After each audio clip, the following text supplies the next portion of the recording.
Magandang araw sa inyong lahat. Ako si Dr. Luis Fernando Garcia at ngayong araw ay susuriin natin ang paksa na ang simpleng yaman mula sa kalikasan tulad ng mga karaniwang dahon at saga ng tubig ay nagtataglay ng kakayahang pangalagaan ang ating mga bato na nagbibigay ng pundasyon para sa isang mahaba at malusog na buhay. Paano kung sasabihin ko sa iyo na may mga napakapamilyar na dahon sa iyong kusina na maaaring makagawa ng malaking pagkakaiba sa pagpapanatili ng iyong mga bato na gumagana at maiiwasan ang pagtatapos sa ospital at sumasailalim sa dialysis ng 3 beses sa isang linggo. Maniniwala ka ba sa akin? Mga dahon na malamang nakita mo na ng daan-daang beses marahil ay itinapon mo pa nga, iniisip na ang mga ito ay simpleng damo lamang na walang espesyal na halaga. Ngunit ang mga ito mismo ang mga dahon na may kakayahang bigyan ng pahinga ang iyong mga bato, bawasan ang pasan ng pagsala ng dugo at limitahan ang panganib ng paglala ng pagpalya ng bato. Maraming tao ang naniniwala na kapag tumataas ang antas ng creatinine, kapag humihina ang mga bato, ito ay simpleng usapin ng pagtanda na sa kalaunan ay darating ang panahon upang tanggapin ang gamot, paggamot at maging ang dialysis. Ngunit hindi iyon ang buong katotohanan. Ang totoo ay ang iyong katawan ay may kamangha-manghang kakayahan para sa paggaling kung makakatanggap ito ng tamang suporta sa tamang oras. At ang pinaka-espesyal sa lahat ng mga dahon na ibabahagi ko ngayon ay ang huling isa. Isang maaaring meron ka na sa iyong kusina, madaling hanapin, madaling gamitin, at maaaring ganap na baguhin ang paraan ng pagprotekta mo sa iyong mga bato mula ngayon. Manatili hanggang sa huli dahil ang sumusunod na impormasyon ay maaaring makatulong sa iyo na maiwasan ng mga taon ng pagdepende sa isang dialysis machine. Magsisimula tayo sa unang grupo mga dahon na may natural na diuretic effect. Kabilang dito ang malabnaw na saging-sagingan buhok ng mais at wansoy. Ang karaniwang ugnayan sa pagitan ng tatlong halamang ito ay ang kanilang kakayahang tulungan ang mga bato na mas epektibong maglabas ng dumi nang hindi gaanong binabago ang balanse ng mineral tulad ng maaring mangyari sa ilang mas malakas na pharmaceutical diuretic.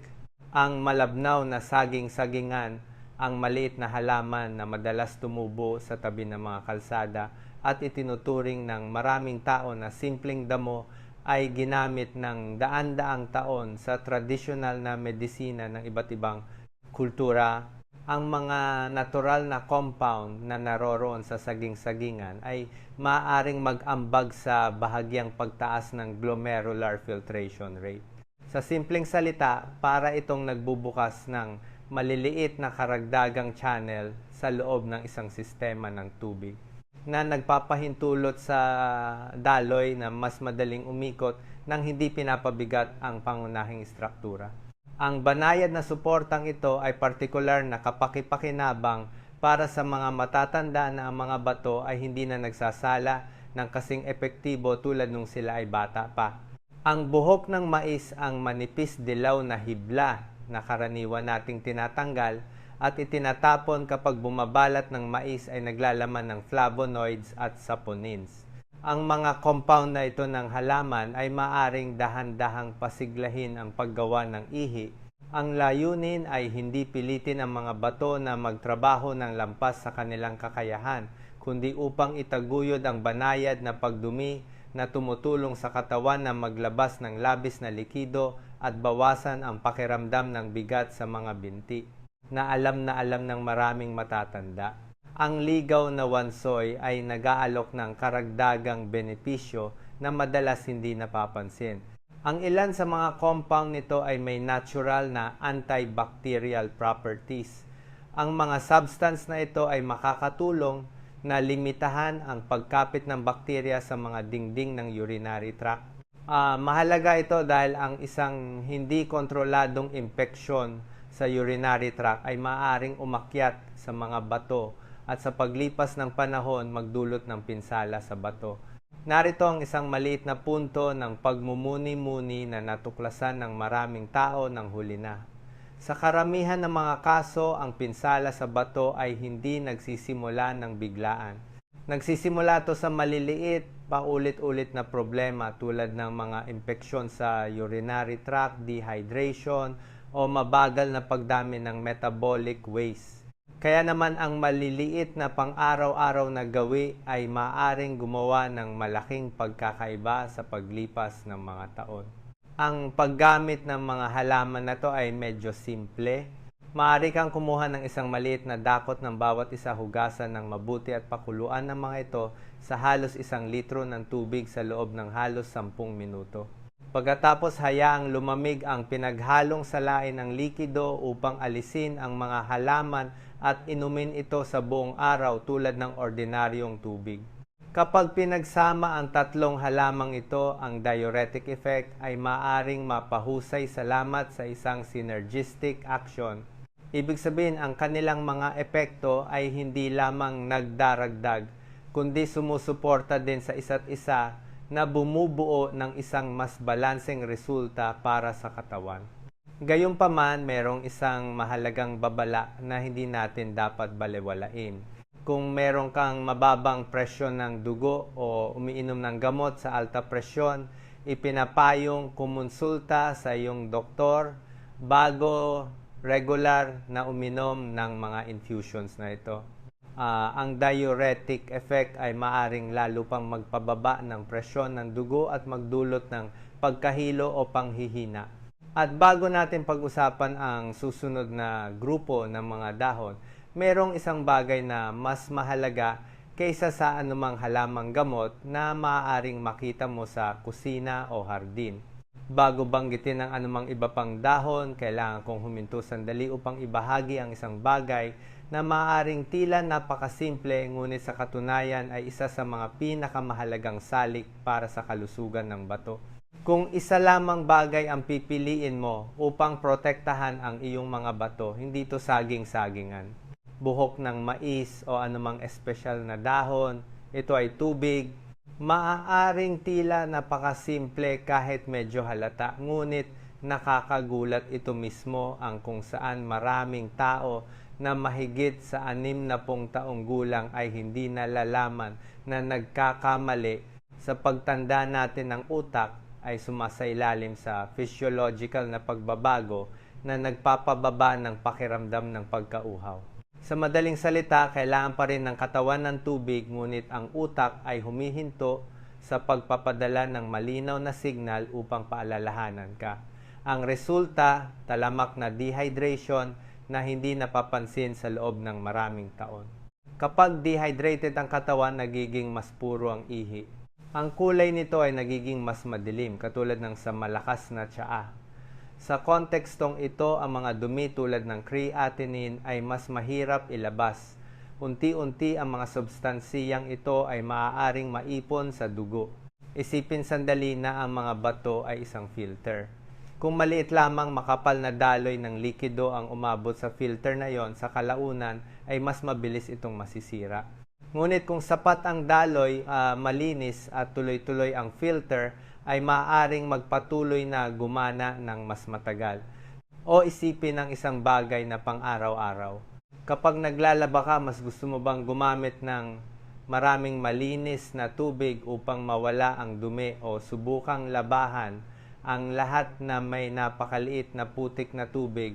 Ang sagot ay halata. Iminumungkahi ng iba't ibang organisasyon sa kalusugan na ang karamihan sa mga adulto ay kumonsumo ng 1 at 5 litro ng tubig sa isang araw.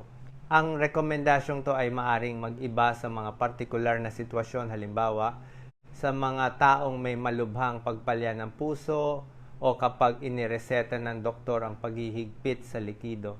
Ito ay nagtatanong ng isang napaka-practical na tanong. Paano mo malalaman kung talagang umiinom ka ng sapat na tubig? Isang simpleng paraan ay obserbahan ang kulay ng iyong ihi. Kung ito ay maputlang dilaw katulad ng banayad na limonada, ito ay karaniwang isang magandang tanda ng hydration. Kung ito ay napakadilim at may malakas na amoy, malamang na kailangan ng iyong katawan ng mas maraming tubig. Meron ding isang maliit na trick na maaring maging kapaki-pakinabang. Huwag maghintay na mauhaw ka bago uminom. Sa oras na maramdaman mo ang pagkauhaw, nagsimula na ang proseso ng dehydration.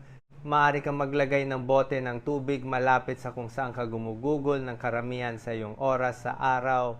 Uminom ng maliliit na sipsi ng regular. Sa umaga paggising, ang isang baso ng maligamgam na tubig ay makakatulong na dahan-dahang buhayin ang paggana ng bato pagkatapos ng ilang oras ng pahinga. Bago kumain, kalahating baso ng tubig ay maaaring sapat. Sa pagitan ng pagkain, ang maliliit na sipsi ay nagpapanatili ng balanse. Sa gabi, pinakamahusay na bawasan ng dami upang maiwasan ang madalas na pagkagambala sa pagtulog. Ilang panahon na ang nakalipas, nakilala ko ang isang 78 taong gulang na lalaki ng antas ng creatinine ay ikinababahala ng kanyang doktor. Nang tanungin ko siya kung gaano karaming tubig ang iniinom niya sa isang araw, sinabi niya na karaniwan siyang umiinom lamang ng 2 o 3 baso. Matapos ayusin ang kanyang pag-inom sa halos 2 litro araw-araw, sa loob ng ilang buwan, kapansin-pansing bumaba ang kanyang antas ng creatinine nang hindi niya binabago ang anumang iba pang pangunahing gawi. Hindi ito isang himala. Simpleng natanggap lamang ng kanyang katawan ang pangunahing suporta na kailangan nito. Ang tubig ang pundasyon ng lahat. Kung walang tamang hydration, kahit ang pinakamahusay na halamang gamot ay halos hindi makapag-aalok ng kanilang buong benepisyo. At ngayong malinaw na ang fundamental na prinsipyo na ito, sa susunod na section ay pag-uusapan natin ang ilang dahon na partikular na kawili-wili para sa mga nag-aalala ring tungkol sa pagkontrol ng asukal sa dugo at panganib ng diabetes. Ngayon ay pag-usapan natin ang isa sa pinakamalaking sanhi ng pagpalya ng bato na maraming tao pa rin ang hindi sineseryoso ang diabetes. Malaking porsyento ng mga taong nagtatapos na nangangailangan ng dialysis ay nagmula ang kanilang kondisyon sa mahinang pagkontrol ng asukal sa dugo sa loob ng maraming taon. Kapag ang antas ng glucose ay nananatiling mataas, para itong ang filter ng bato ay patuloy na nakalubog sa isang makapal malagkit na solusyon. Sa paglipas ng panahon, ang mga nephron, ang mga microscopic unit na responsable para sa pagsala ay nagsisimulang masira. Maaari silang magkaroon ng fibrosis at unti-unti nawawalan ng kakayahang magsala ng maayos. Kaya naman ang pagkontrol ng asukal sa dugo ay hindi lamang isang estratehiya upang protektahan ang iyong puso o paningin. Ito rin ay isang direktang paraan upang protektahan ang iyong mga bato at mapanatili ang kanilang paggana ng mas matagal. Sa loob ng grupong ito, ang mga dahon ng mulberry ay namumukod tangi bilang isang kawili-wiling halimbawa. Ang mga dahon ng mulberry ay naglalaman ng isang natural na compound na makakatulong na mapabuti ang sensitivity ng insulin. Kapag ang katawan ay mas epektibong gumagamit ng insulin, ang pagtaas ng asukal sa dugo pagkatapos kumain ay karaniwang mas mababa. Nangangahulugan ito na ang mga bato ay hindi napipilitang magsala ng mataas na antas ng glucose sa loob ng matagal na panahon. Bukod pa rito, ang flavonoids na naroroon sa mga dahon ng mulberry ay nagtataglay ng antioxidant activity. Ang mga compound na ito ay tumutulong na protektahan ang mga selula mula sa pinsala na nauugnay sa mataas na antas ng glucose sa dugo. Ang kanilang paggamit ay medyo simple. Maaari mong gamitin ang pinatuyong dahon ng mulberry upang maghanda ng isang infusion at inumin ito humigit kumulang 20-30 minuto bago ang pangunahing pagkain. Ang maliit na gawin na ito ay makakatulong na i-moderate ang pagtaas ng asukal sa dugo pagkatapos kumain. Narito ang isang kawili-wiling punto na natutuklasan ng maraming tao sa paglipas ng panahon, hindi palaging tungkol sa malalaking pagbabago sa dieta o pamumuhay. Kadalasan ang maliliit na desisyon na inuulit araw-araw ang nagtatapos na gumagawa ng pagkakaiba sa pangmatagalang kalusugan. Ang isa pang mas pamilyar na dahon ay oregano. Karamihan sa mga tao ay kilala lamang ito bilang isang pampalasa sa pagluluto, ngunit ito ay naglalaman ng mga compound ng halaman na may mga katangian na kawili-wili para sa metabolismo. Ang ilan sa mga compound na ito ay makakatulong na bawasan ang pamamaga at itaguyod ang mas mahusay na pamamahala ng asukal sa dugo ng katawan. Kapag kinonsumo sa gabi bilang isang banayad na infusion ng oregano, ay makakatulong din na makapagpahinga ang nervous system at mapabuti ang kalidad ng pagtulog. At narito ang isa pang detalye na madalas napapabayaan. Ang sapat na pagtulog ay gumaganap ng isang mahalagang papel sa pagkontrol ng metabolismo ng glucose. Ang sapat na pahinga ay tumutulong sa katawan na mapanatili ang mas matatag na antas ng asukal sa dugo. Kapag mas balanse ang glucose, mas kaunting stress ang nararanasan ng mga bato at ang proseso ng pinsala ay maaring bumagal.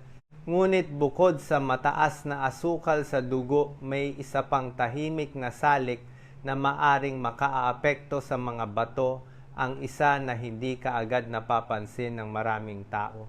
Bilang karagdagan sa dehydration at mataas na antas ng glucose sa dugo, may isa pang proseso na maaring mag-ambag sa progresibong paghina ng paggana ng bato talamak na pamamaga. Ang talamak na pamamaga ay hindi katulad ng matinding pamamaga na nangyayari kapag meron tayong lagnat o isang masakit na mamaga na bahagi. Sa kasong ito, ang proseso ay nangyayari ng tahimik sa loob ng katawan. Ito ay tulad ng isang maliit na apoy na nananatiling nasusunog sa loob ng maraming taon nang hindi natin nakikita. Sa paglipas ng panahon, ang prosesong ito ng pamamaga ay maaaring makapinsala sa mga dingding ng mga daluyan ng dugo at makaapekto sa mga nephron sa mga bato. Kapag nagpatuloy ang pamamaga sa loob ng matagal na panahon, ang tissue ng bato ay maaaring magkaroon ng fibrosis. Nangangahulugan ito na ang ilan sa tissue ay nagiging scar tissue na hindi na epektibong makapag-filter. Kabilang sa mga dahon na may anti-inflammatory properties, ang green tea ay isa sa mga pinakamaraming pinag-aralan na opsyon sa pananaliksik na siyentipiko. Ang green tea ay naglalaman ng polyphenols at iba pang bioactive compound na may kakayahang i-neutralize ang free radicals at tumulong na bawasan ang tugon ng pamamaga ng katawan. Kapag bumababa ang antas ng pamamaga, bumababa din ang presyon sa maliliit na daluyan ng dugo ng bato. Ang epekto na to ay makakatulong na pabagalin ang paglala ng sakit sa bato, ang proseso ng fibrosis at ang progresibong pagkasira ng paggana ng bato. Ang pag-inom ng 1 o 2 tasa ng green tea sa isang araw nang walang idinagdag na asukal ay maaring maging isang simpleng gawin na nag-aalok ng mga benepisyo sa paglipas ng panahon. Ang isa pang hindi ganong kilalang dahon ay perila na tinatawag ding shiso. Ang mga dahon ng perila ay naglalaman ng mga compound ng halaman na makakatulong na bawasan ang tugon sa pamamaga at protektahan ang mga dingding ng mga daluyan ng dugo. Iminumungkahi ng ilang pananaliksik na ang mga compound na naroroon sa mga dahon na ito ay maaring mag-ambag sa pagbaba ng dami ng protina sa ihi. Ang mataas na antas ng protina sa ihi ay karaniwang isang tanda na ang filter ng bato ay nawawalan ng kakayahang panatilihin ang mga molekula na ito. Kapag bumababa ang dami ng protina na yon, karaniwan itong binibigyang kahulugan bilang isang positibong tanda na mas mahusay na kontrolado ang proseso ng pinsala sa bato. Maaring gamitin ang mga dahon ng perila na sariwa sa mga pagkaing luto o bilang isang banayad na infusion. Hindi ito agarang epekto na lumalabas sa loob ng ilang araw, ngunit sa paglipas ng panahon ay makakatulong ito na protektahan ang istruktura ng mga bato at pabagalin ang paghina ng kanilang paggana. At ngayon ay narating na natin ang bahagi na binanggit natin sa simula, ang dahon na itinuturing ng maraming tao na isang uri ng all-around support para sa kalusugan ng bato. Pinag-uusapan natin ang wansoy, isang napakakaraniwang halamang gamot sa maraming kusina. Maaari mong gamitin ito upang isaboy sa sopas, idagdag sa salad o isama sa nilaga. Gayunpaman, kakaunti ang nakakaalam na ang wansoy ay maaaring mag-alok ng ilang benepisyo na may kaugnayan sa mga bato. Ang wansoy ay may banayad na diuretic effect na maaaring magpataas ng daloy ng ihi at mapadali ang paglabas ng mga dumi. Ito ay tumutulong na bawasan ang trabaho ng mga nephron. Bukod pa rito, ang ilan sa mga compound ng halaman na naroroon sa wansoy ay may natural na anti-inflammatory properties. Sa pamamagitan ng pagbabawas ng talamak na pamamaga, mas mahusay din itong pinoprotektahan ng network ng maliliit na daluyan ng dugo na nagpapalusog sa mga bato. Iminumungkahi ng ilang pag-aaral na ang wansoy ay maaring makilahok sa pag-alis ng ilang mabibigat na metal at iba pang lason na naipon sa katawan. Kapag bumababa ang dami ng dumi, ang sistema ng pagsala ng bato ay gumagana ng mas kaunting pilay. Madalas ding binabanggit ang wansoy na may kaugnayan sa pagbuo ng maliliit na bato sa bato. Salamat sa kakayahan nitong dagdagan ang daloy ng ihi at dahan-dahang i-relax ang mga kalamnan ng urinary tract, ang wansoy ay makakatulong na alisin ang maliliit na kristal bago sila magtipon at bumuo ng mas malalaking bato. Ang wansoy ay maaari ding makinabang sa cardiovascular system dahil maaari nitong itaguyod ang mas mahusay na sirkulasyon ng dugo at mag-ambag sa pagpapanatili ng matatag na presyon ng dugo. At dahil ang mga bato ay malapit na nauugnay sa cardiovascular system, kapag mas mahusay ang paggana ng isa sa mga sistemang ito, karaniwang nakikinabang din ang isa. Ang pinakamagandang bahagi ay napakadali nitong gamitin. Maaari kang kumain ng sariwang wansoy sa iyong pang-araw-araw na pagkain. Dahan-dahang durugin ito sa tubig upang maghanda ng isang light drink o gamitin ito bilang isang infusion. Hindi na kailangan maghanap ng mahirap hanapin na sangkap o sundin ang komplikadong paghahanda. Sa katunayan, ang isang bagay na kasing simple ng pagdaragdag ng ilang tangkay ng wansoy sa iyong pang-araw-araw na pagkain ay maaaring maging isang maliit na pang-araw-araw na tulong para sa iyong mga bato mula sa maraming anggulo ng sabay-sabay. Sa ngayon, sinuri natin ang 5 natural na haligi na makakatulong na protektahan ang paggana ng bato. Una, mayroong mga dahon na may banayad na diuretic effect tulad ng saging-sagingan, buhok ng mais at wansoy na maaring magtaguyod ng paglabas ng dumi nang hindi gaanong binabago ang balanse ng mineral ng katawan. Pangalawa, mayroong tubig na mahalaga para sa tamang paggana ng bato at para sa pagpapadali ng paglabas ng mga dumi tulad ng creatinine. Pangatlo, mayroong mga dahon na makakatulong na mapanatili ang mas mahusay na kontrol sa asukal sa dugo tulad ng mga dahon ng mulberry at oregano. Ang pagpapanatili ng mas matatag na antas ng glucose ay makakatulong na maiwasan ang pinsala sa bato na nauugnay sa diabetes sa paglipas ng panahon. Pang-apat, ang grupo ng mga dahon na may anti-inflammatory properties tulad ng green tea at perila ay tumutulong na bawasan ang tahimik na proseso ng pamamaga na sa paglipas ng panahon ay maaaring mag-ambag sa fibrosis ng tissue ng bato. At panghuli, wansoy, isang napakakaraniwang dahon sa pagluluto ngunit may malawak na epekto salamat sa kombinasyon nito ng banayad na diuretic effect, anti-inflammatory properties at ang potensyal nitong suporta sa pag-alis ng mga dumi mula sa katawan. Ang bawat isa sa mga pamamaraang to sa sarili nito ay maaaring magdulot ng maliliit na pagbabago. Gayunpaman, kapag pinagsama bilang bahagi ng isang balanseng pamumuhay, maaari silang bumuo ng isang mas napapanatiling sistema ng suporta para sa kalusugan ng bato. Ang paggana ng bato ay hindi lamang isang numero na lumalabas sa isang laboratory test. Ito rin ay may kaugnayan sa isang mas mahalaga, ang iyong kakayahang mapanatili ang iyong kalayaan, alagaan ang iyong pamilya, at tamasahin ang mga simpleng sandali tulad ng pagbabahagi ng pagkain sa iyong mga anak o apo nang walang mga limitasyon na maaring ipataw ng paggamot sa dialysis. Ang pag-aalaga sa iyong mga bato ngayon ay sa katunayan isang paraan upang protektahan ang iyong kalidad ng buhay sa hinaharap. Bago ako matapos, nais kong tanungin ka ng isang mahalagang tanong. Sa 5 pamamaraan na tinalakay natin ngayon, alin sa tingin mo ang maaari mong simulan bukas?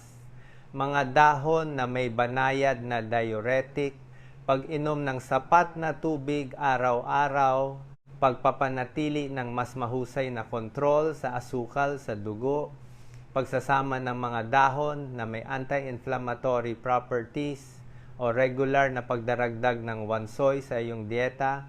Isulat ang kaukulang numero sa section ng komento at gumawa ng isang maliit na pangako sa iyong sarili. Ang pagpapahayag lamang ng pangakong iyon ay makakatulong sa iyo na gawin ang unang tunay na hakbang patungo sa positibong pagbabago. At maaari rin itong magbigay inspirasyon sa iba na maaaring tahimik na nag-aalala tungkol sa kanilang kalusugan ng bato. Kung nakita mong kapaki-pakinabang ang nilalaman ngayon, mangyaring ibahagi ito sa mga taong mahalaga sa iyo at sa mga kaibigan o miyembro ng pamilya na alam mong nag-aalala din tungkol sa kanilang kalusugan. Minsan, ang isang maliit na gawin na sinisimulan mo ngayon ay maaaring gumawa ng malaking pagkakaiba sa kung paano ka nabubuhay sa mga darating na taon.